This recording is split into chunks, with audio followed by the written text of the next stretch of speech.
Kaixo diaskorako lagunak, berriz ere hemen autozue hilabeteko bideoa egiten, baina oraingoan Bilboko kaleetan gaur larunbata ekainak 7 gure esku deitutako manifestazioa ospatzen dugulako. Eta horregatik milaka kide batu gara hemen autonomia kalean, mundu osoaren aurrean, hainbat aldarri partekatzeko.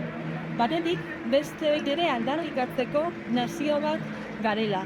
Hizkuntza eta kultura propio batekin, baina bereziki borondate bat duena, aski izateko, eta 7 lurraldeak nazio gisa aitortuak izateko. Gainera, nazio aitortza hori elkarrekin egin behar dugula izateko. 3 administrazio nagusiek lankidetza gehiago behar dugulako urartean.